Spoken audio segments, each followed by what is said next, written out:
What's up, everybody? It's Jeffrey Lyles. You're listening to Lyles Movie Files. Got the whole crew here tonight. Chief, what's going on with you? Oh, everything is good. Just enjoying the night. Gunner, how about you, man? Everything's all good, man. Enjoying the holiday cheer. Jace, what's up with you? I'm good, man. Just getting ready for the Christmas. Trying to finish up some wrapping and get those last minute gifts in. You can also go to lylesmoviefile.com for all your Amazon needs, just in case you didn't know that. Nice job. Javon King, what's up with you, man? I'm doing wonderful. Thanks, Jeff. Everybody, merry, happy, all of your holidays covered under one very vague and very neutral holiday salutation. So good evening, greetings, and let's go. All right, so the big film coming out this weekend with no Star Wars film in December for the first time in 3 years, all the studios decided this was the year they were going to stack the Christmas weekend. We've got Mary Poppins coming out. We've got the second week of Into the Spider-Verse. There is a ton of stuff coming out. Talk about Bumblebee real quickly. None of you guys were all that excited about this movie. Why, after seeing the commercials and the trailers showing actual Generation 1 looks of the Transformers, were you guys not excited about this one? It didn't really show fatigue. Oh, okay. Fatigue and Michael Bay. Yeah. It was 8 movies, right? Like, why am I excited about a new one? I hear this one's great. I saw this reviews. I hear it from everybody, including non-Transformers fans and old school Transformers. And they're like, oh, it's cute, is what I hear also very often. So, wonderful. I'm still not watching it. You know why? Because they don't deserve my money after the first, what was it, 6? 5? I think it's actually 6. Did it you may really have watch felt it? like 20, but yeah, it's 6. I mean, like, didn't you all stop after, like, let's say, when Megan Good jumped off, you jumped off? Right. No, I watched the very next one because that was a really cool G.I. Joe movie and a Transformers movie, but Right. I didn't watch any of the other ones. Yeah. I mean, I just, it's like, after watching the first one, we saw, oh, that looks like Optimus Prime. I can't make out anybody else besides Bumblebee. He was in deaf mute for some reason, which really didn't seem like it was cool. So it's like, wait, y'all want to perpetrate that again? I don't want to spend money on it. But then when you saw kind of, oh, like, I kind of can make out Starscream. That is Shockwave. That's Optimus Prime. Like, oh, I can make out the Decepticons. It gave you actually a little more, like, you were more, I was more intrigued. Like, okay, this could be good. And then seeing some of the footage, it's like, okay, I probably can go see this movie. I won't even wait for some reviews. I'm like, if I can find time this weekend, I might go see that movie. I only got one question. Why did it take them, what, 6 movies, Jeff? Michael Bay. Okay, Michael Bay just wanted to blow up Shiznit. I mean, that's really what he wanted. Always does. But why did it take them this long to figure it out? I guess because the movies made money. Yep. And maybe the last one didn't make enough money. I guess they figured, okay, if we throw Marky Wahlberg in this turd, we're actually going to, clear some gate, But I guess that didn't work. Was he in 2 of them? Was he in 2 of them? Yes, he was in 2. Yeah, he was in 2 Yeah, of them. that's telling you how much of it's like. But the fact is, like, if you lost any core Transformer member when you said you were basically making a movie where Optimus Prime is a bad guy, you're like, okay, you're done. I definitely don't need to see that dirt. Yeah, that was ridiculous. Yeah, and Javon, then, don't forget. Javon, to your point, the first Transformers made $319 million, and the immediate sequels afterwards made $402 and $352. The last film made a whopping $130 million. So yeah, they were like, whoa, Mark Wahlberg is not making this, he's not changing the course of this franchise. The most recent 2 were the lowest grossing in the 5 films. So this is actually this one, Bumblebee's actually the 6th.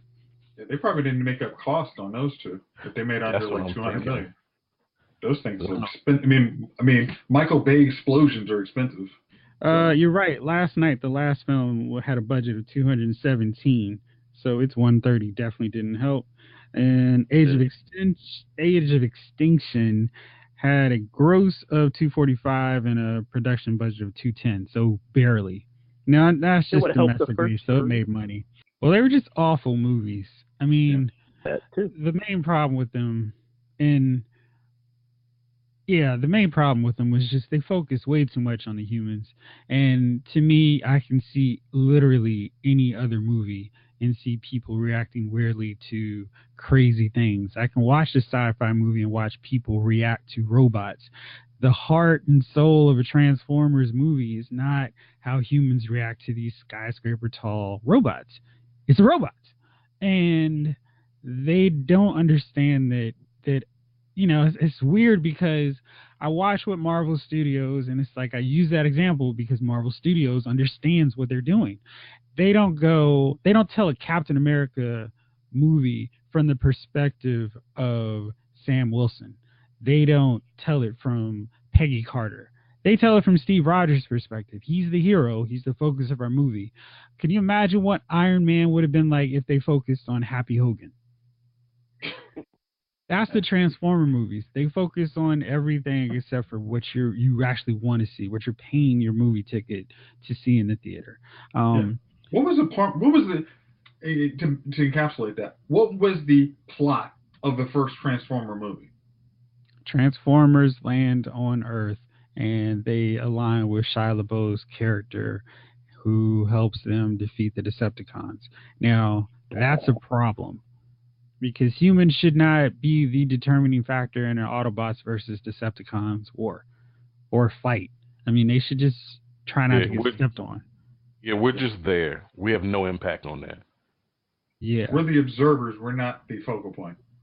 Now, I don't know how many... A movie... Okay, I was just going to say, a movie without the focus on Iron Man would be Iron Man 3.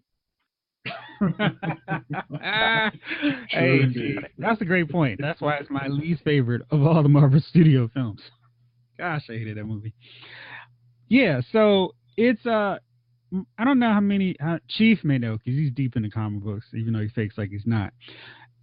Kurt Busiek and Alex Ross did this really cool 4-issue series called Marvels, and that took the idea of focusing on all these major events in the history of Marvel Comics and tell them from the perspective of a photographer who worked at the Daily Bugle. And that was cool because he captured all the majesty and grandeur of these larger than life heroes through the eyes of this photographer. So it was really well done. And I think if they did a Transformers film that kept the Transformers distant, like, hey, we're going to focus on a human, but we're going to really make the Transformers look cool, that could work. But the problem with these films is they always focus on the human to the detriment of the Transformers. Now, Bumblebee does not entirely avoid that trend for the Transformer films. But what it does much better is gives you a reason to care about the human, because I cannot watch another movie with Mark Wahlberg playing Mark Wahlberg. He does the same thing in every performance, and I didn't need to see, in most of his films, he's got to be the focal point, and I don't need to see a Transformers film featuring Mark Wahlberg. Shia LaBeouf was a goofy comedic character in these Transformer films, and he was this geeky, nerdy guy who was playing out Michael Bay's fantasy of hooking up with the hottest women ever. And that just made no sense. And the movies didn't even bother trying to explain it. And this time we got Haley Steinfeld, and she is a teenager, and the movie set in 1987, so it's got that old school Transformers feel. Bumblebee's part of an Autobot evacuation of Cybertron. He's a scout sent to keep the planet safe from the Decepticons until the other Autobots arrive. So that's the basic premise. And the first act of the film is amazing because we actually get a Cybertron fight where Autobots you can make out, like Ratchet, Wheeljack, RC, Brawn, Sideswipe. You can actually see, hey, that's who those guys are. And in the fight, so it's like, oh, that's cool. And you see Soundwave, Shockwave, Jets, maybe Starscream, Thundercracker, and Skywarp, and even some of Soundwave's cassettes. We see them in action, and it's such a cool scene. And I'm like, man, why don't they just make this the entire movie? I would say this is one of the best movies ever. It didn't even need a plot if they just did a whole movie like that. But apparently we're just never going to get a Transformers film that actually just focuses on the Transformers. And so Bumblebee crash lands. He loses his voice, and he befriends this girl who's pretty much a social outcast, and they kind of help each other get to this next stage of their life or whatever. Wait, Jeff. Yeah. I'm sorry, real quick. He loses his voice? Will he get strep? No. I mean, if you want me to spoil it, it's he gets into a fight with a Decepticon and rips it out. Okay. Yeah, I mean, so they at least give a reason for it.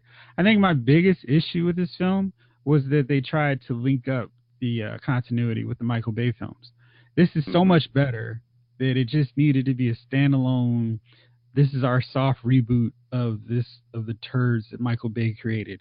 So we're gonna fix it, and this is the first part of it. So, the problem is, don't they do these soft reboots and then they try and make it like the other stuff happen? Like this is this is my problem with Days of Future Past. It's like, X-Men First Class. It was like y'all had to reboot, and then you decided to actually, we're gonna throw it back to this garbage. Like, just admit those films didn't work. You can make more movies if you don't act like the original ones happened. Like, I look at that. Yeah, wipe them from memory. We don't need you to pick up or try to even pick up on Bays. We need an apology beforehand. Like, as the opening scenes are going, like, we're sorry for what you saw from 2008 to now. We're going to try to make up for it. Please just bear with us, folks. Dave did by just the Holly Bellier storm. Like, that was wonderful. I was like, I accept your apology. I needed that. When she got stabbed and thrown off the cliff, I was like, we're sorry, fans. Now we can restart. And no, but then they. I know what I'm saying. They screwed it up. They totally screwed it up. It's like, okay, I get that part. I'm just like, there's no, but this, which, but here's the thing. If they did try to redo it and just kind of erase each sequel, they'll end up being like Highlander then. Which Highlander basically was every sequel was a sequel to the first one. So Highlander 2, sequel to the first one. Highlander 3, sequel to the first one. Highlander 4, sequel to the first one. Then they did, Endgame. And then that was definitely a better sequel than the first one. I hate to say this, don't, but I'm just saying it didn't work either. That's what I'm saying. They had too many trying to reboots of the reboots. It's like 2 made no sense based on Highlander. The rest of the series made. We don't honestly, even want to talk none about of the series made sense until you actually got to Endgame. But whatever. Hey, we had a TV show. It worked out. And then then they screwed it up with the source. It was like, well, the Transformers. Yeah, no. Bumblebee. No. So Bumblebee is pretty good. I feel like it's. Yeah, I don't want to be like, it was all right. I thought it was good. I wanted to see more Transformers, but I think the way they set the film up made sense in the context of how it played out. The one kind of tricky thing I had with it was there's a part in the movie where I'm kind of thinking, I feel like this movie is written by a woman. And the reason I thought that is because the guys kept being made to look stupid. And I feel like that's something I notice more and more because I'm like, I don't think a guy would have written a guy to be this dumb. So Haley Steinfeld's character is named Charlie, and her next door neighbor has a super crush on her. And he's kind of oblivious because he's crushing so hard. And everything he does is directed because he's crushing on her. But he's kind of a goofy guy and a nerd, kind of like Shia LaBeouf. And in this film, it's kind of, she's empowered to be like, I don't have to be into you, and I don't need you. I can be a hero without a guy. And I thought it was weird in the sense that if they were friends, it would have been the exact same deal. And he could have been the cool friend, but I felt like the movie kind of made this guy look stupid because he was into her for reasons we never really get into. Like, he's never talked to her before the movie starts up. So it's not like he understands her as a person. He just, I guess, assumes or thinks she's cute. But they never really developed that. And he just is constantly made to look like a goof because he likes her. And it's that same kind of principle that kind of seems to be this weird dynamic where he's a nice guy and she kind of brushes him off, and you can imagine that she's going to get with a jerk, and then the guy who's a nice guy is going to be a jerk later, and then it's going to be like, why is such a nice guy become a jerk, and this is why. Yeah, so it was really weird. Is it a black dude? Like, Latino guy. So yes, there you go. They do it to the minorities. You know that, right? They do. I know, and I've noticed that. It's like, I feel like if this guy was I feel like he was the normal romantic lead guy, that wouldn't have played out that way. But because he was kind of geeky, because he wasn't somebody I would think would be with her in the first place, I was like, yeah, that's not cool. And I don't know why that rubbed me the wrong way. Maybe as a minority, I think I know why. Well, because it's silly. It's a trope, man. It's a trope. It's silly. They do that all the time with the black character or the Hispanic character, or anybody that's darker than the main lead woman. Now, here's the thing.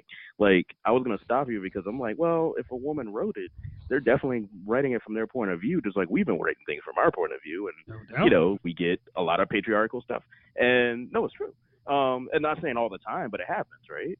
So, I could see how a woman writing that would be the trope for them, because it's like, well, there's a lot of goofy dudes that are always hitting on them, considering, let's think about that. So, you know what I mean? Out of all the ones that they choose, like, think about it. There's that.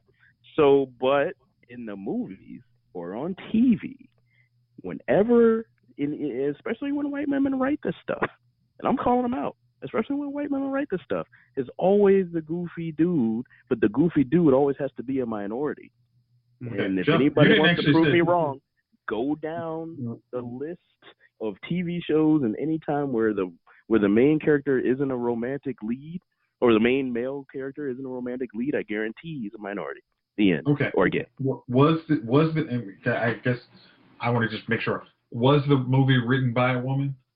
Yes, I looked it up. I mean, it was, it was one of those deals where it reached the point where it's like, okay, it's really obvious now that the writer of this movie is a woman. Like, the stepdad is really goofy. He tries too hard, and he tells her, hey, you'd be a lot happier if you smile. And I guess that's something that women hear a lot.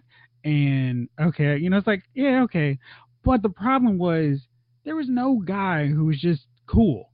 And not to say like a movie has to have a cool guy, but I mean just a regular guy. I mean, every dude was written in a weird way, like they were over the top in one way or the other. Like the popular guy at school was obnoxious. Let me finish. The cool guy at school was super obnoxious. John Cena's character was super gung-ho military man, and it was just nobody was like a regular dude. Okay. That was a woman complaining about regular stuff that we see, though. Hey, I gotta throw that out there, man. The listeners. But I would say that a lot of times, even when, so like in the Transformer films that Michael Bay was responsible for, yeah, the women were ridiculously scantily clothed, but Megan Fox's character wasn't an airhead. She was actually smart. She knew how to fix cars much better than Shia LaBeouf's character. So it's like, yeah, okay, she's hot, but it wasn't like her character was she's hot. Rosie Huntington, I believe, was the female lead in the third film. She worked in the office. It wasn't that, hey, she's a sexy blonde who's there. And I feel like in some films, yeah, it is just the female lead is eye candy, and that's her entire purpose. But I kind of feel like, in 2018, it shouldn't be, now it's our turn to write you guys the way you guys have been writing us. Like, I feel like if you look at a movie like Black Panther, and one thing that was so great about it was Ryan Coogler and his screenwriters didn't go, cool, let's make a movie that just trashes white people for how bad they've been to us in films. It was like, whatever, we're just gonna do our thing, and we're not gonna make gosh, what's his name? Martin. Martin. They're not gonna make him a goofball, and he's not gonna be stupid and silly. No, dude, No, come on. I mean, he's like a normal person would be. He's like, normal. What the hell is this? Exactly. I mean, he's not like a clown, and they don't make him do stupid stuff just to be the comic relief. Yeah, they say stuff like colonizer, but I mean, he gets to shoot down planes. He's not just a bumbling goof hiding and like, oh no, please help me. I mean, he's not like that. But here's the thing. He really got one of the best part of that. I mean, like, hey, he had to shoot down the plane that saves everybody. Right, because you can't have a movie. I just think it's a false equivalent only because you can't have a movie with all black characters in the United States of America and not have one white person like being a signature role in the movie. Black Panther was probably as far fringe as you're going to get.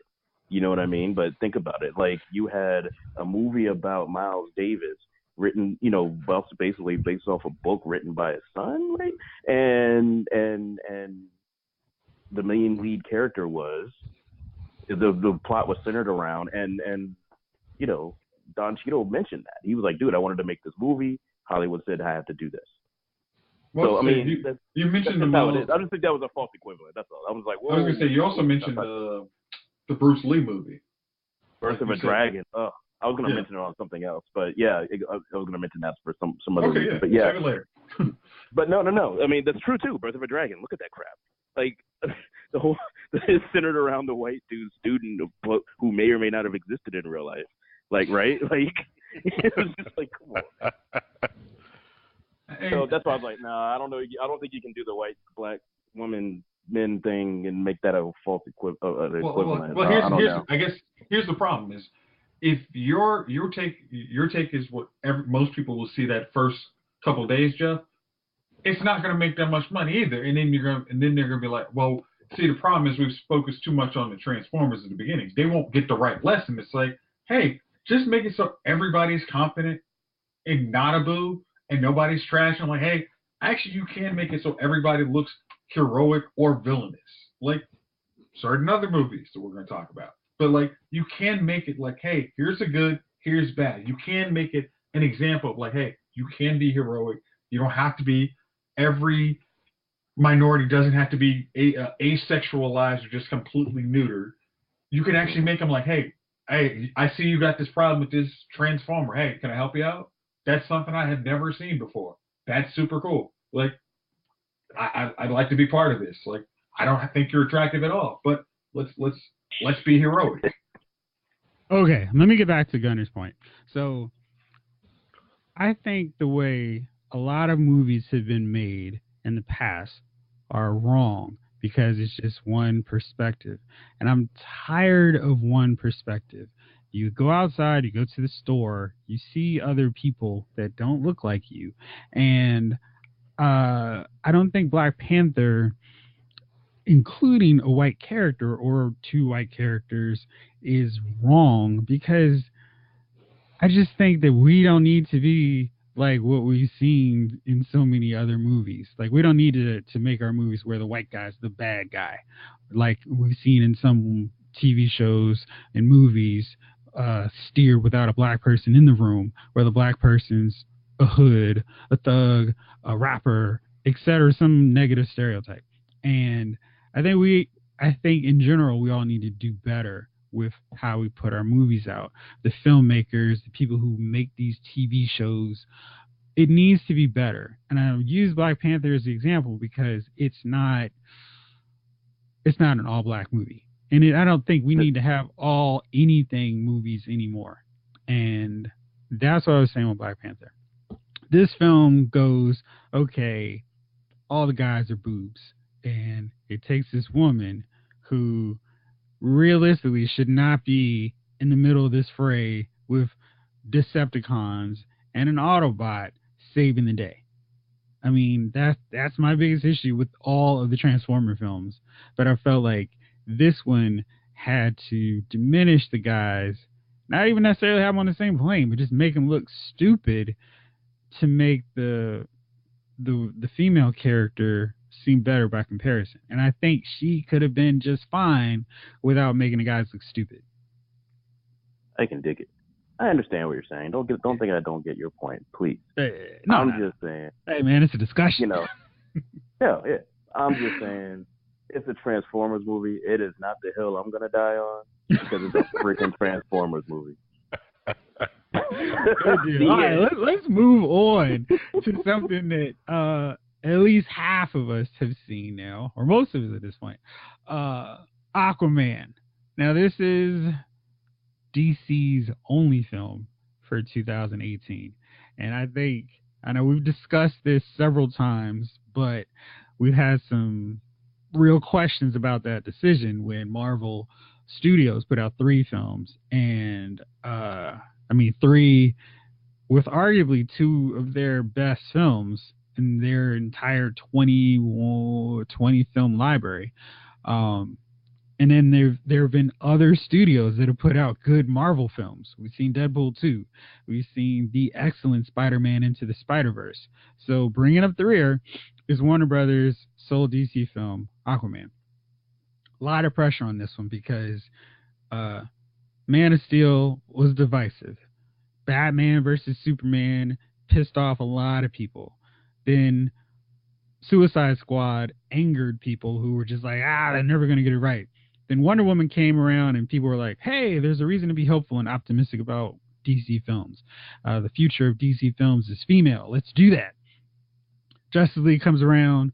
Some people aren't as happy, saying it's another disappointment. And now it's Aquaman's turn. Will he turn the tide? That one actually is intentional. So this one's Jason Momoa. He's doing his thing. He does not look like the traditional comic book version of Aquaman. He's playing his cool Jason Momoa kicktail, I am the coolest dude anywhere mindset.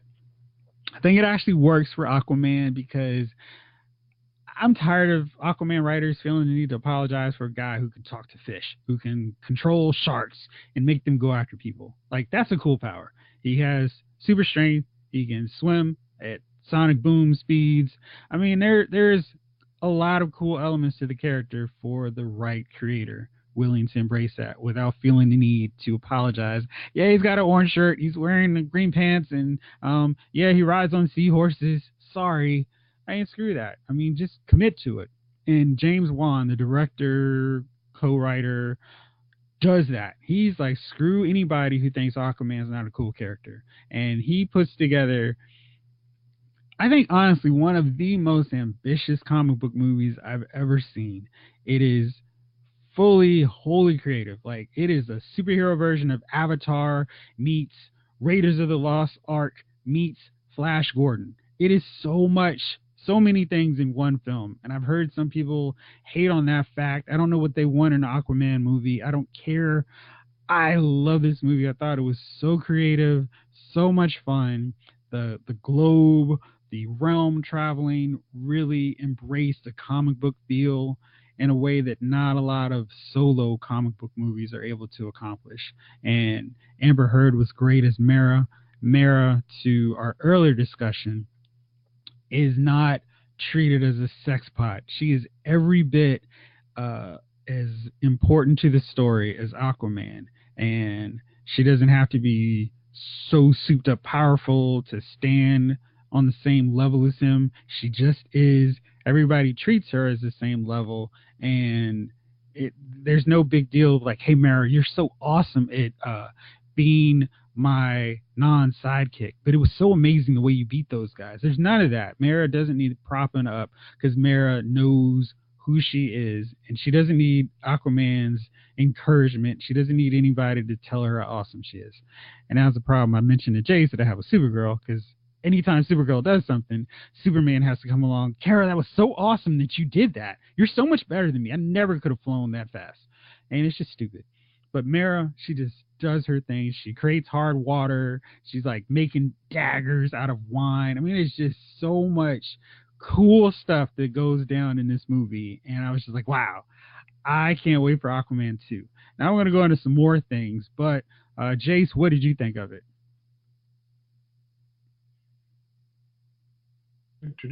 Okay. First off, I think I really did. I really liked it. I thought, and when I was watching it, I was like, man, I really can't figure out. Like they're taking really good parts of really good movies and really good franchises, and I thought that was a really. I mean, like I got this great Flash Gordon vibe. I'm like, oh wow, it's like, and I'm trying to. Well, half of us seen it, so, and I really hope you guys see it. But it's like you go to these locations, like you go from the desert, then you go like this very jarring to this like Atlantis and why he can like Atlantis looks the way it does. It's like super cool. And they actually, I mean, I think the greatest thing is they put money behind this. It's like you can't do a project like Aquaman and not put money behind it. Like the locations they go and like just building Atlantis was, I mean, it just made it so. I mean, it just made it so cool. One thing I really thought was cool, what the director did was Aquaman. Orm looks 100% like Aquaman usually does in the comic book. Like if you guys remember from um, like the cartoons, he's got the blonde hair, clean shaven face. I mean, if like you just took it from the neck up, you're like, oh, that's a cool Aquaman. But it's like, but then now we're like, hey, we got Jason Momoa, he's our Aquaman, so we're gonna show him back to back, like, oh, that's cool. But it's just like I thought, like I said, I thought that was cool. I also like his father. It wasn't just it was a diverse cast too. Uh, they didn't just make it like all everybody in Atlantis is a bunch of white people. It was like you saw like there was a lot of representation in there, which I liked. Professor Shin wasn't played by some random white guy. I like that. Right. I think they did a very good job of setting up for Aquaman 2. And it's not and I remember when I said this a couple podcasts ago, I was worried they were gonna do like Green Lantern and try to make this movie the setup for Green Lantern 2. This time they got it right. I think they did it. Hey, we are focused 100% on this movie, but we throw good breadcrumbs for watching Aquaman 2. So and 100 and the other great thing, you have the potential to see all these characters again, which I really appreciated. Um, and it's like the only one you're not going to see is a very good death, and it's like, huh, like good job of taking responsibility for what you created. I thought, as we joked about in the movie after we left the movie, if that was Supergirl, if she had created her own bad guy, everybody else would have said, "Oh no, you should have let that person die. They were evil. Don't worry about it. Don't. You're a good person. Don't even. You're always right." And this one's like, "No, you need to take some responsibility." It's like, okay, like most heroes, you make mistakes, and you were supposed to learn from it, not do that stupid stuff again, and have everybody pat you on the back. But I really think, and it's funny, not the comic book reader folks that I see, but I know like Amazon had some previews, and I know military around here was able to see previews, and most from the reviews I saw, those folks said, "Oh, this is a great movie." It's like it's not like Justice League. It looks like everybody who enjoys comic book movies will, or action movies in general, I think they're gonna like this movie. You know, it's funny because I've heard some people read some reviews of people who did not like the movie, and they singled out the soundtrack. And I'm like, yeah, I guess they played songs, but I didn't really care. And I feel like unless the score is really amazing, like with Black Panther, I don't care. I don't feel like a soundtrack takes me out of a superhero movie. It's just like, yeah, whatever. Gunnar, what did you think about it? I liked it, but let me start with the soundtrack as you ended it, and then I'll move up from there. Yeah, I'm sitting next to some millennials that were sighing because that's what they do when they're are being passive aggressive and annoying. So I was just like, okay. So I'm sitting here like, yeah, there were certain scenes that I was just like, I can tell like they wouldn't like. And the soundtrack was older, and it was like a super weird 80s, 70s. You know what I mean? There was a sect of people that I know in my life that would love this soundtrack, and they are nostalgic for that that late 70s, early 80s, late mid 80s, with that weird 90s hipster, real hipsters, sound to it, right? So I'm like, I get it. They were catering to the grungy, but not grunge, but grungy type people that love that stuff, right? So I'm like, got it, cool, because they're catering for Momoa fans. I get it. So yeah, but I can see why they would say like the soundtrack was a little weird comparatively to like something modern or whatever they would want to hear. I don't care. Who cares?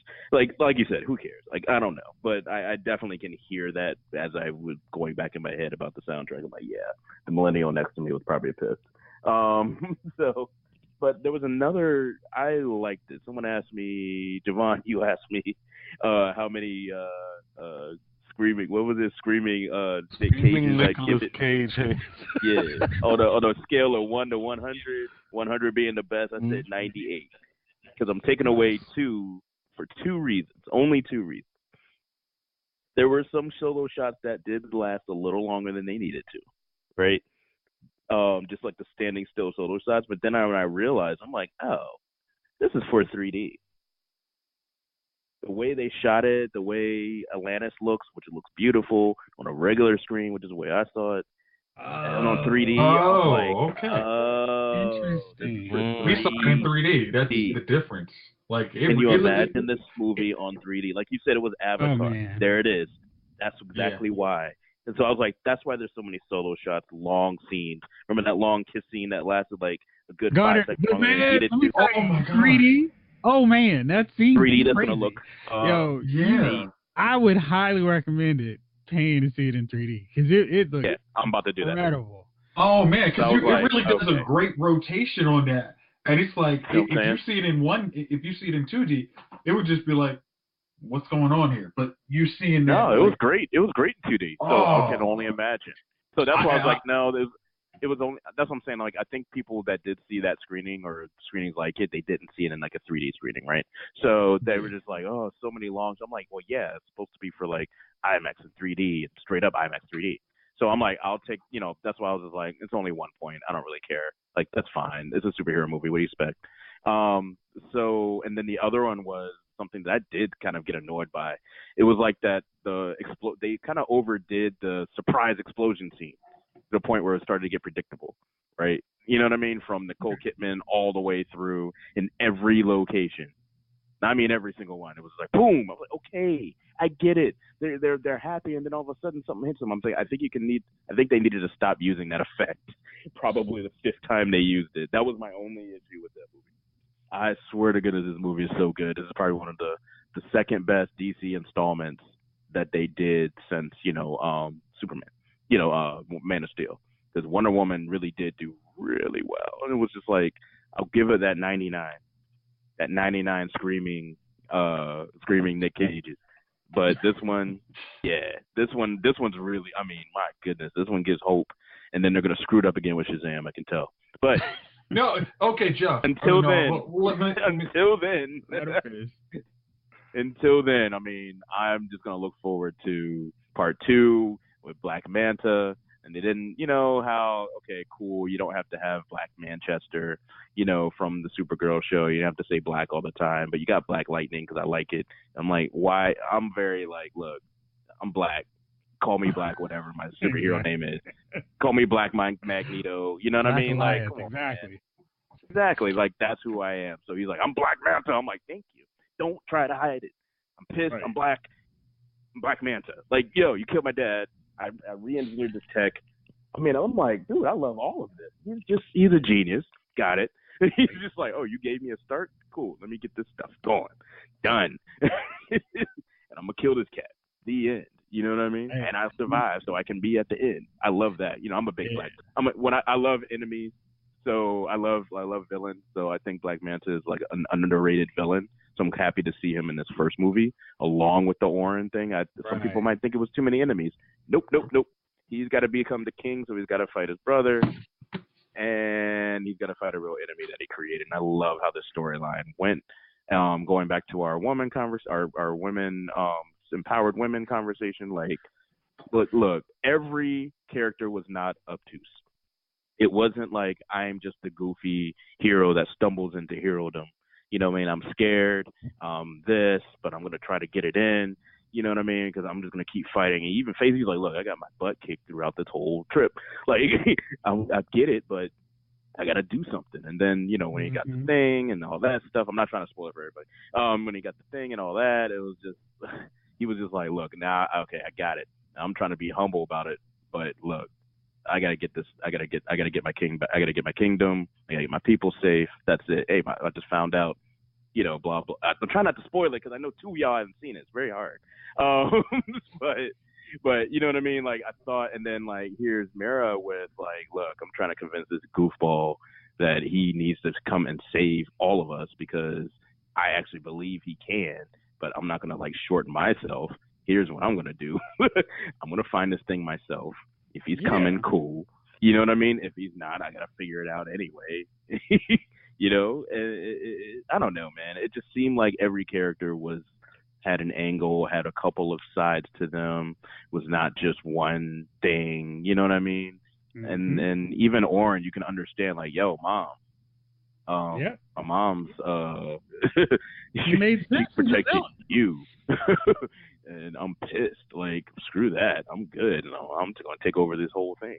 And the ocean dwellers, I'm pissed off that they just throwing their trash at us.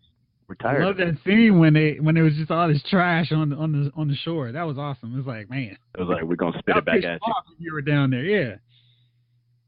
So it was good stuff. I think. Yeah. I'm like, dang, Atlanta's got to do what Wakanda couldn't do. I'm kind of sad about that. What do you mean? Take that for what you want. Read literature. No, man, it's just like, you know, Killmonger didn't exactly succeed in one country or two countries or even half his plan. Like, you know what I mean? Like, I don't know. Like, not one spear was shipped to England. Like, you know what I mean? And someone finds it in the end credit scene. You know what I mean? Nothing like, you know what I mean? Nothing like cool like that. It was just like, nah, we're just gonna stop him right here. Where Atlanta is like, here's your trash.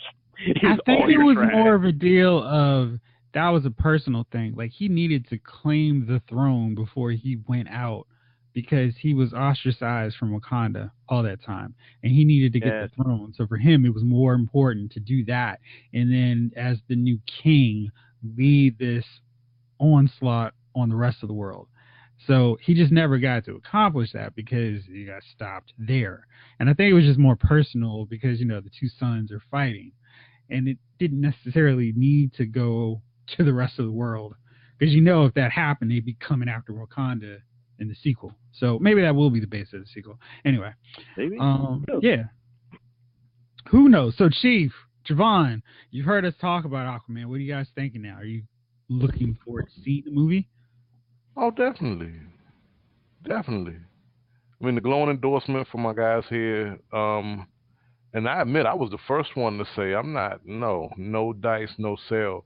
But from what I've heard, and then also, when I first said that, I hadn't saw Justice League. To me, one of the best parts about that movie was Momoa's portrayal of Aquaman. He was the only one that made me laugh. You know, like when they had the moment of truth in the, I guess their version of the Blackbird. Yeah. I got stuff to do, man. I got time for this. I'm not trying to die. Right. So that really made me want to see it more. But I had said that before I saw Justice League. I said it before I really saw it. Now I really do want to see the movie now, and I'm going to see it probably either tomorrow or Friday. Chief, what'd you think about this one, man?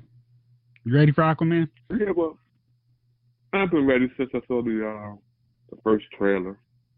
So, Justice League had the opposite effect for me than it did Javon. After I saw Justice League, I did not want to see the Aquaman movie. And then I saw the trailer for it, and I was like, yo, I'm back on board. I got to see this. So that's where I'm at with it. So as soon as the crowds die down or on an early day, I will be at the theater. You know, your odds are actually pretty good with this one because there's so much stuff. Like, Bumblebee's probably going to draw some people. Mary Poppins is going to draw some families. And Spider-Verse. So it's a good chance that you can go to an early screening and not be filled with a bunch of morons. Jeff, are you saying Bumblebee and Aquaman are coming out the same weekend? Same weekend. Oh, jeez. I told you, everyone was ready for non-Star Wars December. I mean, I hate to say this. It's like you almost need to tell. I mean, like DC needs to kind of come in their head. It's like, hey, you know what? Actually, I would. If I, you know what? I'm actually going to take that back. If I saw how Marvel, how bad these Transformer movies are coming, I'm actually like, you know what? I think we don't have to deal with Star Wars. Let's go. Like, oh, they're coming out the same weekend. Don't care. Like, people are tired of those movies. If we make a good movie, people will come out and they won't go see Transformers. Like, you know what? I think they just made it. They might. I think they actually might make the right call with that. I mean, but I hope. If the reviews are saying like, hey guys, they got it right. Like, this is not gonna piss you off like some bad CGI from the Justice League or basically putting two different movies into one movie. Like, this is one harmonious vision that makes sense and you will enjoy it. Yeah. So now let's talk real quickly about the future of the DCU. We've got one film again for the next year, or at least, well, no, I guess we've got two. We've got Shazam, and we've got this Todd Phillips Joaquin Phoenix Joker. That's coming out next year. No, it's part of the DC Films extended universe. So their whole thing is they're not going to be bound to having one shared connected universe. And if I had one complaint about Aquaman, it was that we didn't get enough references to his time hanging out with the Justice League, or just some odd mention from Bruce Wayne, or just something to be like, oh yeah, remember those guys you hung out with and saved the world together with? They're still around. They did, yeah. It was real subtle. It was real subtle. That's all they needed, because you don't want to acknowledge it too much. We want you to remember this film, not that. No, they understood their audience, and they want to attract a better audience or something. I don't know. I think it was a good call. I thought about that too, but I was like, you know what? That was a good call just to say, hey, you beat Steppenwolf. Now, let's move on. Right. Exactly. Because it's like if you mention it too much. Hold on. All right. So after the first Avengers, Iron Man 3 was the very next film. Dude, we don't need to go to Marvel. Marvel does it right. Dude, but I'm saying Marvel does it right. We gotta. So I'm like, follow what Marvel does. You can't ask the same kids that rode the short bus to play basketball the same as you. So come on, man. DC just needs some extra help and extra attention, and they can be just as good. They need some extra help and extra attention. There's nothing. They're just different. Well, I mean, if they said it's like, hey, if you mention too much, you're like, hey, why didn't Superman do this? Hey, I just do my little small part. But there was nothing for anybody else to do. I mean, that's why they could reference them, because it wasn't like Superman needed to travel to Atlantis. It was a personal thing that was kept underwater as far as the rest of the Justice League. He didn't even need to call them, because it wasn't like, hey, you guys can't swim underwater. What are you going to do? I don't know. And then it wasn't his character either. He's like, dude, yeah, and that's not how he is. You're right. So next year, last I checked. Right. Next year we've got Shazam. I feel like the temperature on this podcast is quite chilly in December for Shazam. But I have to tell you, when Jason and I were watching Aquaman and the Shazam trailer played, the crowd, comprised largely of regular people, not a bunch of critics, love the trailer. They laughed at the parts that are supposed to be funny. They were, we heard people going, oh man, I can't wait for this. I can't see this trailer enough. Like, they're really excited about it and are hopeful about Shazam. I know you guys aren't, but after seeing Aquaman, or just after seeing more trailers from Shazam, are you guys feeling a little bit more love and at least a little bit more interest for Shazam? Chief, how about Negative. you? Oh, damn. I've just seen the one trailer. The one trailer was garbage. The fake puffy muscles. It looked like a comedy. I'm sorry, it looked like a comedy. If it's a comedy, then say it's a comedy, and then I'll go in there and I'll view it differently, and then I can take that and say, okay, it's a comedy, and then I can come from that comedy angle. But you can't. I mean, come on. The dude, the costume looked whack. It looked like he was in like a muscle suit, like the old Hans and Franz Saturday Night Live bit. You know what I mean? It kind of does. So I mean, you know, like I said, if it's a comedy, say it's a comedy, but you can't come across and be like, yo, this is a real superhero movie, and have the main character look like that. Even after watching all these other movies, you know what I mean? Like, it's no.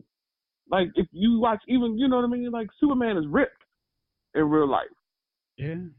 Like, this guy here is, I don't, you know, I can't do it. So unless it gets really better, I'm gonna sit it out. You know, I'll catch it on cable late night. So you're gonna need us to tell you about this one. I got you. All right, Javon, what do you think about Shazam?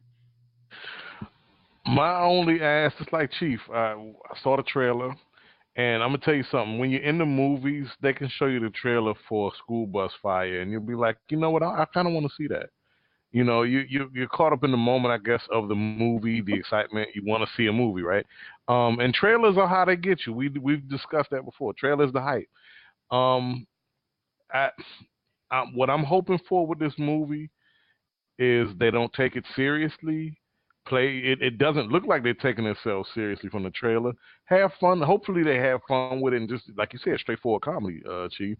But unfortunately, it's not going to be the case. They're going to have a bad guy. There's going to be the moment where, you know, Shazam realizes I got to start being serious and fighting for the people and rights and justice, and it's going to be like, oh my God, no, this just does not work. Mm-hmm. At best, isn't that Ant-Man though?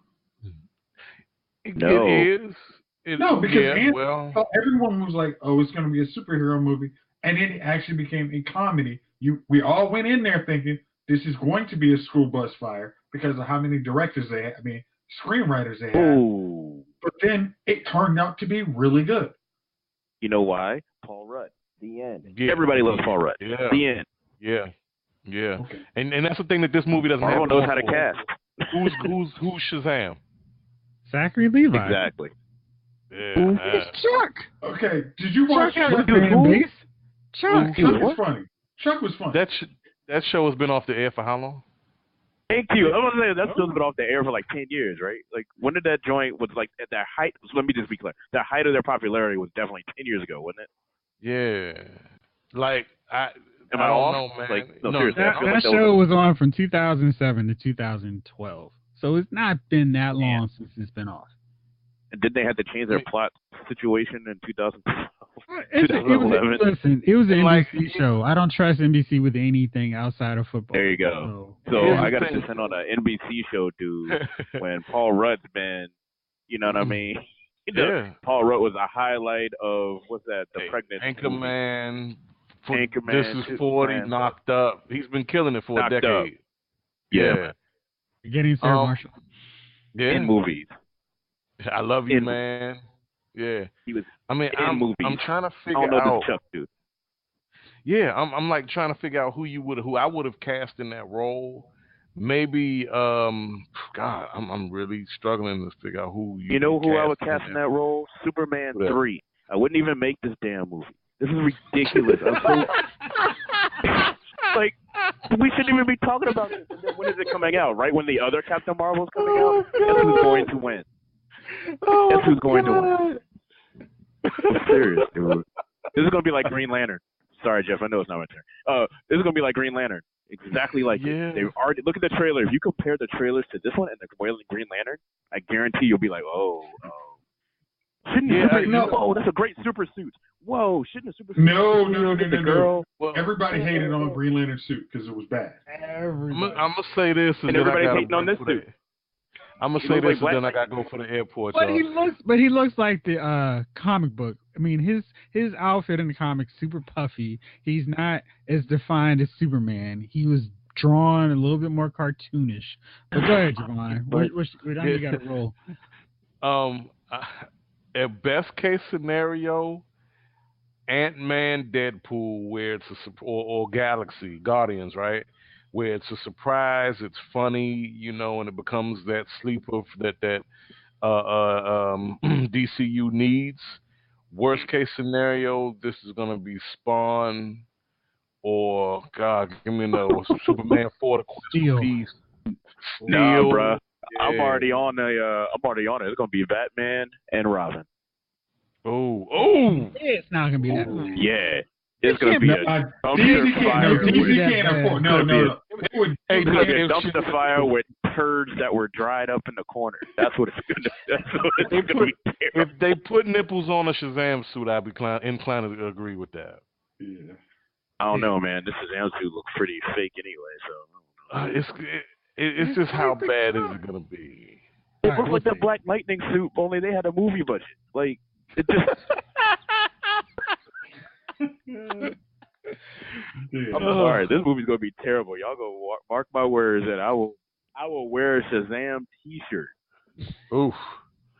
All right, we have a picture of that on the website. If this movie is great and wonderful, all right, it's wonderful. Take it, man. All right, man. All right, y'all. But All right.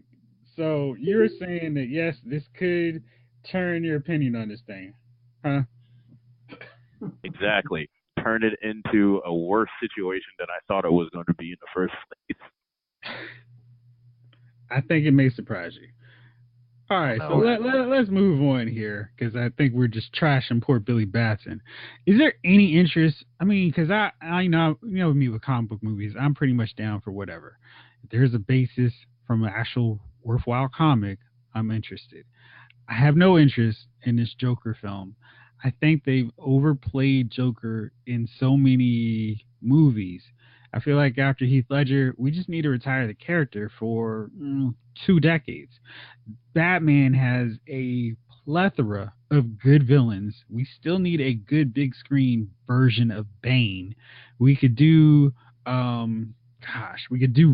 Christopher Nolan didn't get to him. They could actually do a good version of Mr. Freeze. Just keep Arnold Schwarzenegger far, far away. They could do Poison Ivy. Black Mask is going to be showing up in the Harley Quinn Birds of Prey film, so he's off the board. But there's so many good Batman villains that you don't need to go do another Joker version. And I feel Clayface. Huh? I said Clayface, somebody, man. Hey, Deadshot, anybody. Could you do a?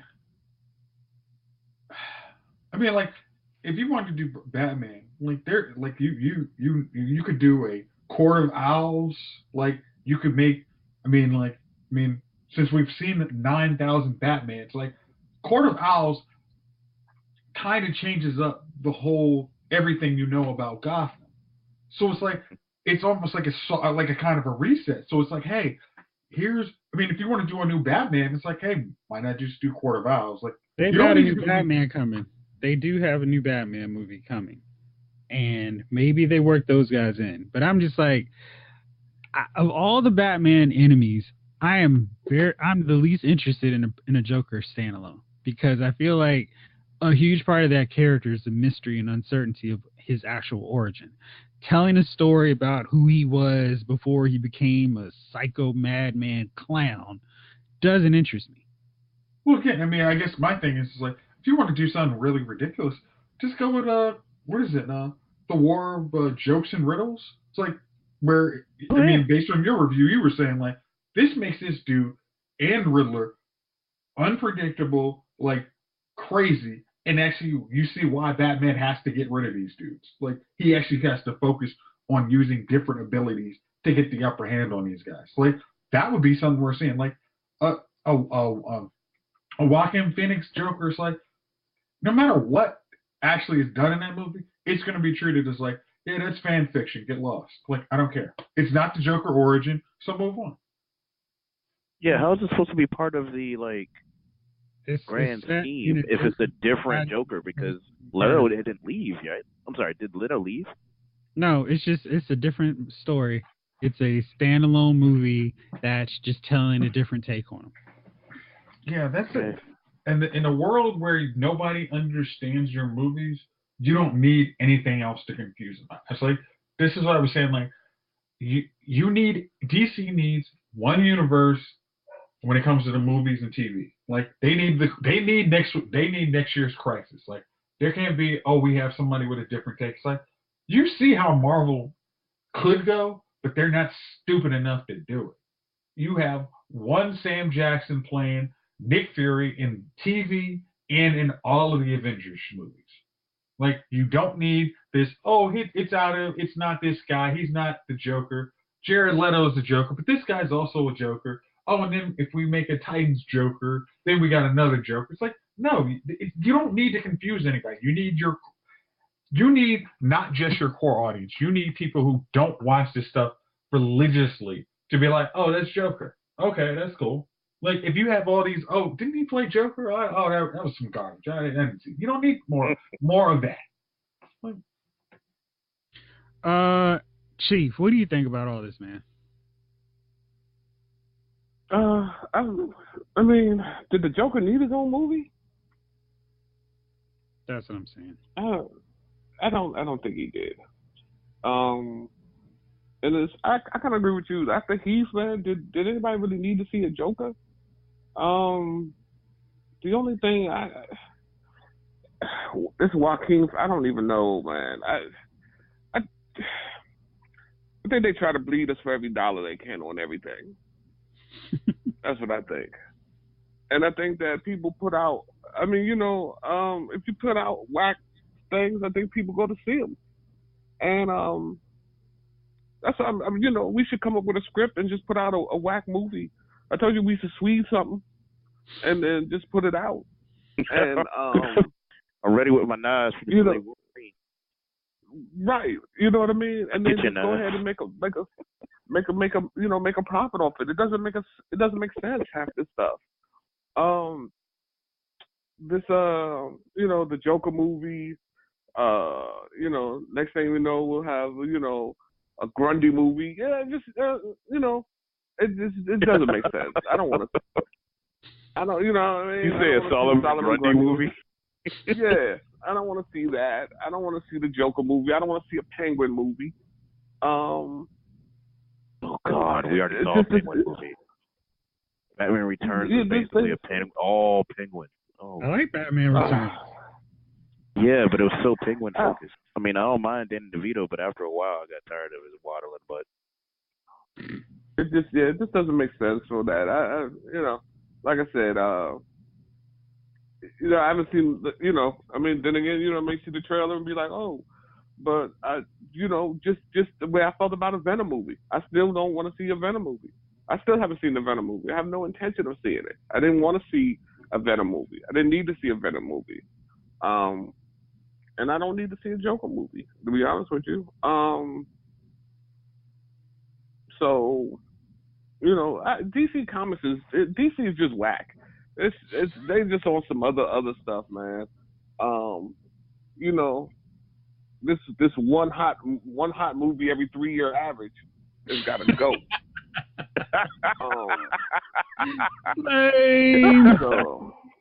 Exactly.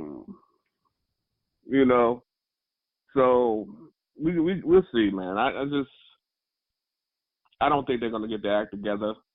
I think DC should sell themselves to Marvel, and then let Marvel take over from there. I mean, get up out of there. You can sell yourselves to Marvel for a couple of billion.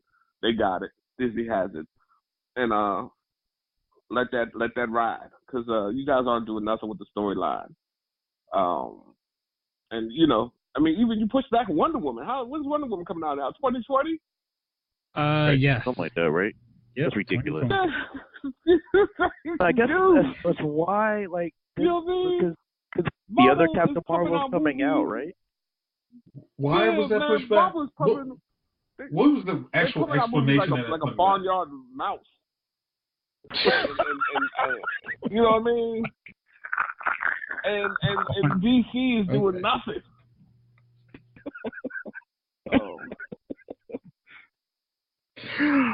I believe from different accounts they needed to have a signature blockbuster film for 2020, and they just wanted more time to make sure they got the film right. And because Wonder Woman is the clear favorite of everyone.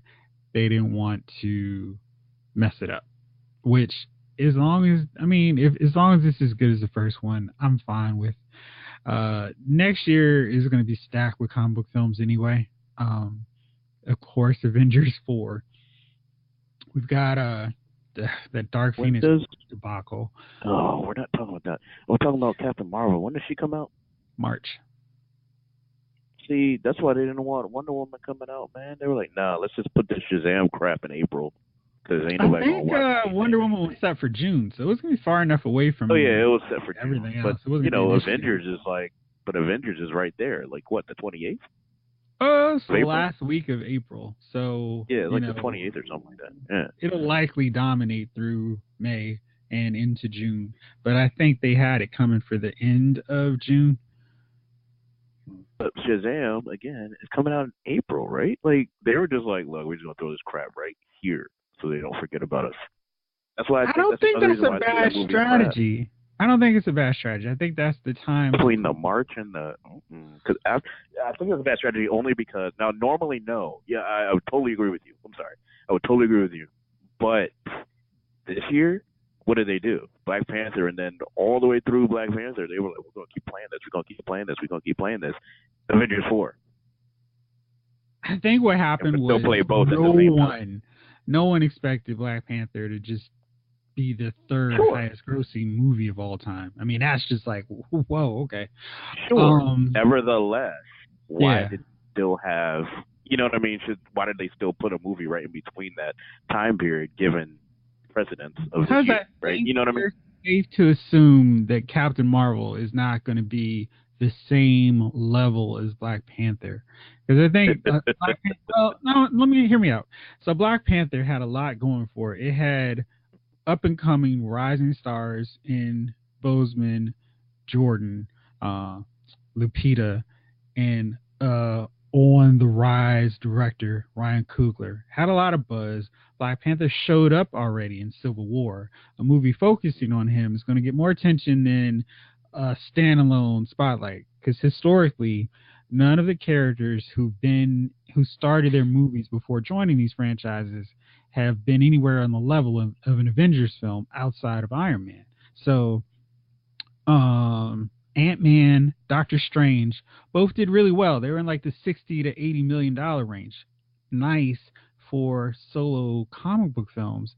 Nowhere near on the level of Black Panther. And I think Captain Marvel and Marvel Studios specifically missed the boat in terms of capturing that synergy of being the first modern comic book blockbuster featuring a woman. Wonder Woman grabbed that, and I don't think Captain Marvel is as widespread and is known outside of comic book circles, because in the comic book circles everybody's excited, but that's not the same as like Black Panther. Black Panther had this, oh yeah, he was in Civil War, I liked him, he was cool. and exactly, there was like people who had no interest in comic book films going, oh yeah, he's a black dude, I'm gonna see it. So they were good, and they didn't care. It was like, all right, yeah, we're good. I don't think Captain Marvel has that same pull. I don't know, man. I'm around a lot of white women, man, and they were like, how come we ain't got no characters? This is non-comic book fans too. We ain't got no characters. You show them Captain Marvel, they're like, oh snap. Now I know a biggest Captain Marvel fan ever because I just introduced her to Captain Marvel. That's not a fake story. It's true. Also, 53% of white women voted for Trump. So, and that was a surprise. So you don't think the majority of this country, of these white women, gonna go see this white woman in this movie theater? Come on, man. I'm just being, I mean, that's just the realest thing. What I'm saying is, to be the super runaway hit that it was, Black Panther had to grab an audience that was not expected to come out to the movies to see it. I mean, these comic book films have had a, like an Avengers plateau where it was like, wow, everybody's going to talk about it. They're seeing it. It's a big event. But Black Panther was, everybody's got to see it, because it's not just a great comic book film. It's not just a great movie. It's an experience. And as good as Captain Marvel is, it looks like a comic book film more than an experience. We'll see, man. A lot of me think you're right, but I wouldn't be surprised if like I said, I would not be surprised if the thing gets Black Panther numbers, or a little bit more than Wonder Woman numbers. Honestly, I will be shocked if it makes more than Wonder Woman. There's no way this makes Really? more than Wonder Woman. Yeah. Whoa. Okay. No, because I you would had not be surprised, y'all. Well, I know everybody knows Wonder Woman, and a lot of people know Captain Marvel as Captain Marvel. I understand, but and there's legit confusion. Oh, you mean the dude? No, I mean the Marvel version. And there's like 80 Captain Marvels. now you're stretching it, because I mean, comic book fans know the difference. Non-comic book fans don't even know the other Captain Marvel is called when Captain Black Marvel. Panther came out, people were like, "Why isn't there a White Panther?" I mean, it's just the nature of people who aren't in. I mean, if you're into comic books, you don't understand how outside the pocket people are with it. No, that's what I mean. That's what I'm saying. Like, no one knows that Shazam is also named Captain Marvel. People just say, "Oh, that's Shazam." I may have actually heard of that because of all the cartoons and a TV show. Bingo, but they didn't even call him Captain Marvel then. They did. Any of those. Not as much as they said Shazam. You know what I mean? Like, come on. Even in the Flashpoint. But that's like his catchphrase. People know it as Shazam. They know he was Captain Marvel. Chief, what do you think? You think Captain Marvel is going to be a bigger hit than Wonder Woman just because it's done by Marvel Studios? I don't know if I would necessarily. The reason why, how many movies does Marvel have coming out next year? The Avengers is coming out, right? Right. Spider-Man. So Avengers, Spider-Man, Captain Marvel. Those three at least from Marvel Studios. Which Spider-Man? Far From Home. The one with Tom Holland. He's fighting Mysterio. Yeah. Maybe. The only reason why I'm saying that is, it might be a little superhero star come next year. So, and with this thing leading into the Avengers, like, people know this is leading into the Avengers, you're gonna get that whole crowd from that. So it's possible, for them to do, Wonder Woman like numbers, I think, because everybody, if you saw the Avengers, it's just that's the thing about Marvel. If you see one, like, you almost kind of have to see all of them, because they all lead into each other in some kind of way a lot of times. You know what I mean? Mm-hmm. Like this, like, if you can watch each movie independent, but at the same time, each movie has a storyline that kind of flows throughout that universe, where and that's one thing, like, DC Comics doesn't do well. Like, there's no real flow into certain things. So, like, this thing here is almost like a prequel to the Avengers movie from what you gathered. You know what I mean? Or it lets you know about her coming, how she, how, this whole Nick Fury thing, why he hit her up. This, you got to go learn. So, it could do big numbers. It could do big numbers. I'm not gonna say I'm not gonna bet the farm that it won't. Just because it ties into, this whole Marvel universe ties into one another, and I think that's another reason why their movies are always so, they're so successful, because you damn near have to go see the movie if you're into the franchise. Like, everybody hangs out with everybody in this world. And this, it's the difference between, like, the DC universe. It's, what is it, 3 characters hang out with each other? 4 characters? We just got to introduce the other characters. But there's no real, you know what I mean? There's no real, like, you think, okay, so Wonder Woman has a movie, Superman, Batman's kind of floating in on their movies. Then you've got, nobody wants to see a movie about my man, I can't even think of his name right now. Cyborg. Yeah, Cyborg, exactly. Nobody wants to see a movie about Cyborg. You Let's don't. just be honest. Come No, on, the reason come on, I man. can say that reason I knew who you were talking about because neither do I.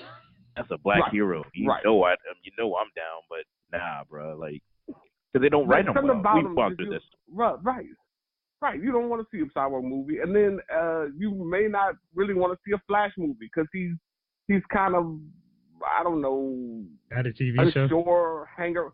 Right, he's kind of unsure hanger on in the movie. Like the Flash wasn't really cool at all. No. You know what I mean? Like he was just like you can't really see the Flash running into some danger by himself. Kind of. He kind of seemed like he was kind of scared the whole time. It kind of gave off that vibe. Anyway, so it could possibly do the numbers. Like I said, they all tie in together. It could possibly do the numbers. I'm not gonna say it won't. I mean, I'm gonna go see it. So I'm there. What are you gonna Good do? deal. Indeed. All right. Well, what are you going to do?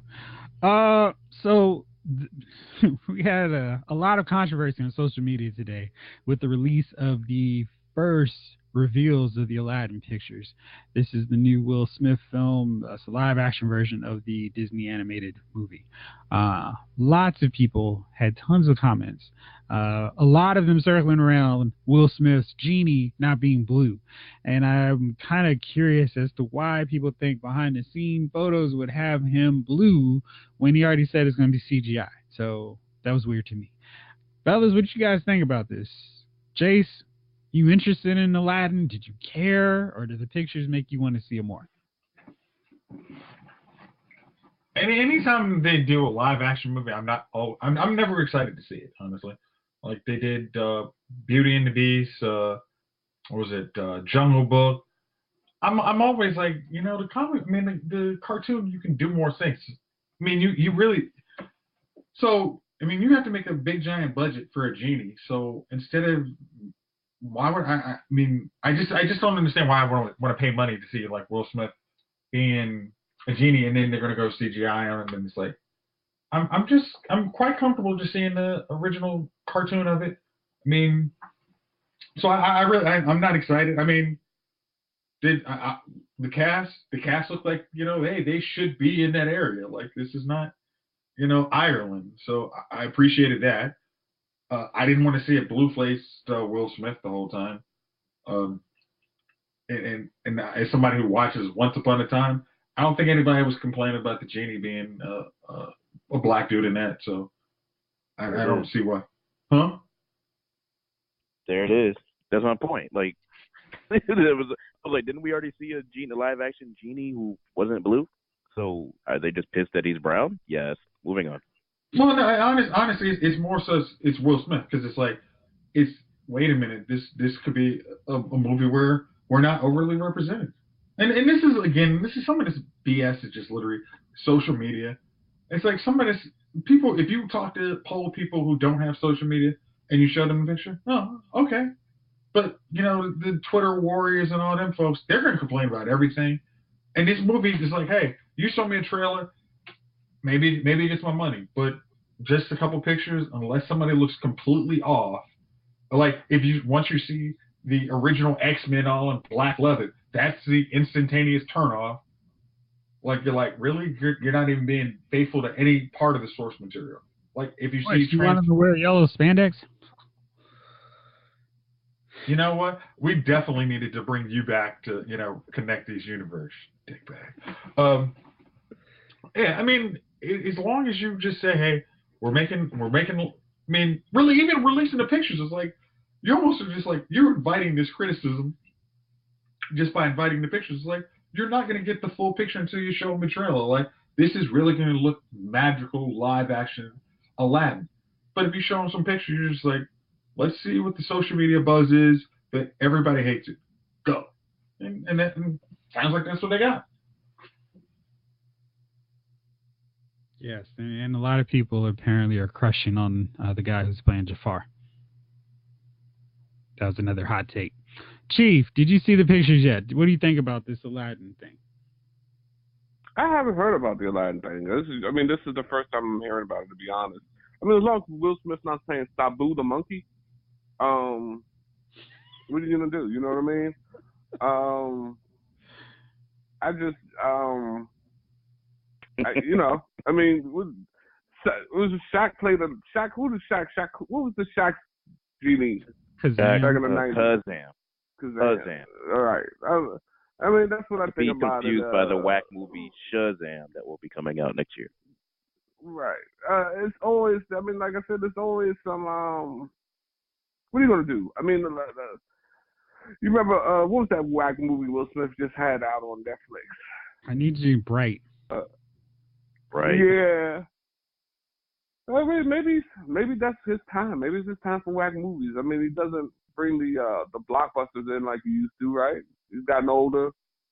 I can't even think of the last must see Will Smith movie I had to see. Bad Boys 3. I remember Bad Boys. Well, yeah, exactly. Bad Boys 2. No, 3's coming out. Yeah, but I'm saying the last Will Smith movie that I had to see, like that Bad Boys 3 hasn't hit, so there's no. But I mean, I'm just saying like that's it's coming. But if you think about it, I mean, like Will Smith doesn't it doesn't give you that, oh shit, the new Will Smith, we got to go see it. It's not that anymore. So yeah, Men in Black 3 and After Earth were kind of yeah. I like Men in Black 3. And like see what you mean. And even like the other movie, like it was a good movie. I liked it. When he was a con man. Ice. No, was it Ice? The one with Margot Robbie. Yeah. Oh, he was a con man. Yeah, I know what you're talking about. Yeah, whatever it's called. It wasn't a must see. Yeah, it wasn't a must see though. Like even when it comes on cable, I don't like turn to it. Every once in a while, I'll still turn to the Alien movie he had, or one of those old, But I don't have to watch Focus. I watch Focus. I like Focus, but not necessarily like Will Smith. I'm just saying I don't have to, like, I didn't flock to it like I used, like I do with a Will Smith movie. That's all I'm saying.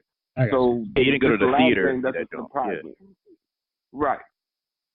So it is what it is. I mean, maybe it's for the kids. I mean, don't they do these things for the kids anyways? Yeah, but everybody has to take ownership. I grew up watching Aladdin, so this is not true and authentic to the cartoon that I watched. Whatever. Hey, man, I'll take that bullet on Transformers and G.I. Joe, but I don't think you need to do as much on Aladdin. Well, especially knowing Disney's track record with these films. Yeah, that's what I was going to get into that, man. Like, if I can. Yeah, go for it. Like, I'm going back into my memory of like, okay, I get why everybody's doing these live action joints now because comic books. Got it. You know what I mean? That is the great success of comic book movies now and the cartoons and all that, changing into whatever. It's like, okay, Disney, we're going to do some real Disney stuff. Let's just make our original proprietary stuff, let me say it like that. Live action. Go. Cinderella. Trash. Like, Beauty and the Beast was probably their most successful one, right? But I haven't seen it, and I can't swing a cat around and hit anybody that's seen it. But I know people saw it, right? Cool. Maybe my circle's smaller. I don't know, whatever. Lion King, I'm down. Jungle Book, did that really get a whole lot of? You know what I mean? I know it was hyped up, but did that get a whole lot of? I really like Jungle Book. It's a good movie. Okay. Yeah. Okay. But then that's still CGI-ish, though, right? You know what I mean? Like animals talking, all that stuff. Like, you know what I mean? That's still pretty CGI. Mm-hmm. But we're talking like straight up live action. You know what I mean? They really have not had a really good track record with their original stuff. Alice in Wonderland. I mean, they've made a lot of money on these movies. I was literally about to say it. They make a lot of money about Alice in Wonderland, but if you sat through that, oh my God, that was not a good movie to watch. The Johnny Depp one, those were not good movies. Hey, I wasn't vouching for their quality. I'm just saying they make a lot of money, and that's the bottom line for them. I guess so. So I guess this will too. Now back to the Will Smith thing. I'm like, I don't. What Jason said, like seriously, like When I see a live action movie of a cartoon, I'm like, they're just doing this for money.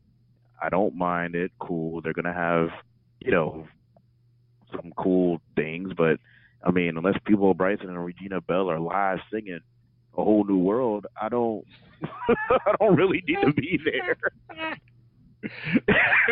Right? Like those are the only live people that really made that joint come to life. And other than that, I can flip in the DVD or VHS. Actually, we probably have around here, and just be like, yo, I'm gonna watch this carpet scene, or just listen to the soundtrack with Regina Bell. Um, so you know, what I mean, I just don't need to see it. But the uproar about it, like, how are you that? Like, I'm so like whatever about this movie. I don't even understand how people get angry about this movie, right? Like, I'm like, okay, so the genie isn't blue.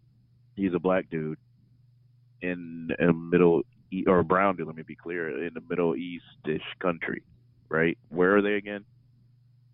I have, I'm not that huge an Aladdin guy, so Thank I can't. You, neither am I. So yeah, let me be about clear. it either That way wasn't a movie I saw either. That wasn't a movie I flocked to the theater to see either. Because when it came out, I was kind of like, is it Spider-Man? No. Then why am I watching this? I want to watch the X-Men at 11 o'clock on Saturday morning, and that's it. Like, I wasn't down for this stuff anymore. You know what I mean? Lion King probably caught me by surprise, but that's it, because it had a message, right? So, and everybody liked Lion King. Aladdin, I was like, okay, that's cool. Okay, goofy blue genie dude doing his thing, crazy monkey guy. All right, whatever. Yeah, as long as Will Smith ain't playing the monkey, I guess I'm okay with it, right? But I don't understand the uproar. I just don't. Other than the fact that this is a mostly not white cast, except for freaking what's his name, that one dude that's always like that token white dude that's in all the other movies, because you need a white dude to be in the movie. That guy. What's his name? Billy Magnuson. He was the center of attention in Birth of a Dragon for no daggone reason, playing a character that probably didn't exist in real life. You know what I mean? So that's when I was going to bring him up. He is in this movie. I don't know who he's playing, because when I look at the cast, it has like a blank under it. So he's a minor character, but he's like the only black dude I see in this cast, like at all whatsoever. So I don't know. I'm very indifferent. I will not be watching this movie just because I don't watch remakes, and I don't watch live actions of cartoons at often, unless it's like a comic book thing. So sounds like a good policy. All right, fellas. Well, I guess that's everything we need to talk about on this one, because it's about the time to start wrapping up some presents and all of that good stuff. So, do y'all have any dummies of the week?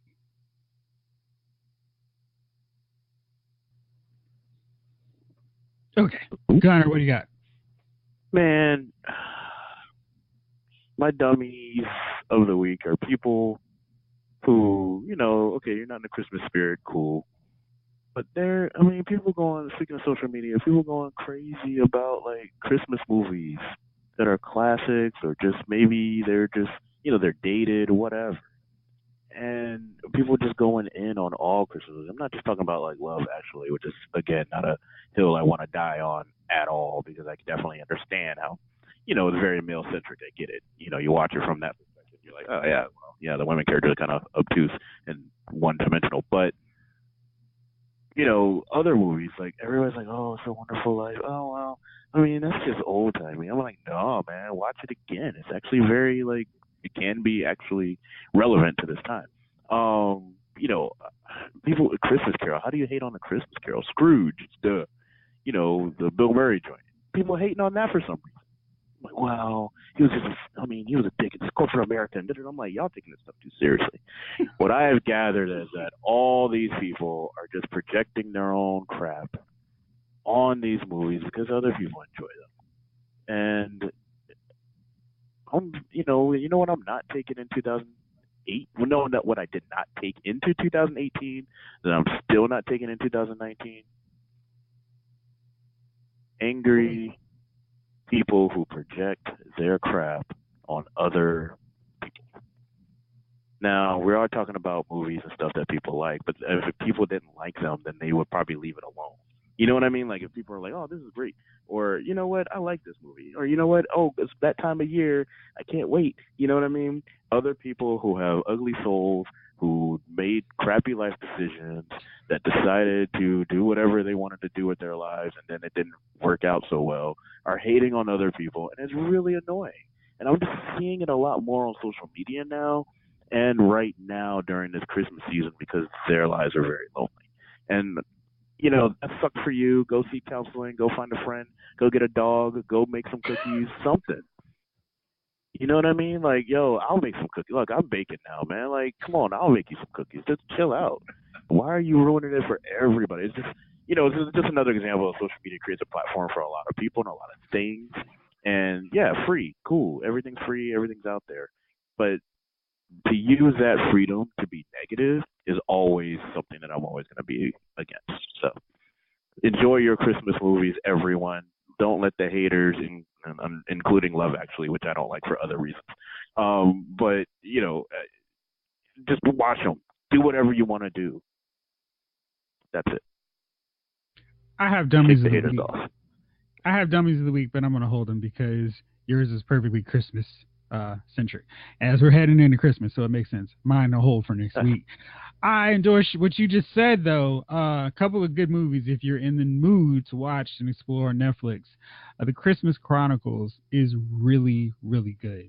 Kurt Russell is in it. He plays Santa Claus, and it gave me like an old school Christmas movie feel.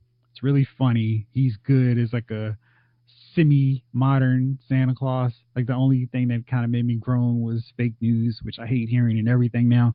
But it's really good. It's funny. He's a Santa Claus. 2 kids stole away on his sled, and they've got to fix Christmas and make sure all the kids get their presents. Cute. Exactly the kind of Christmas movie I like to watch.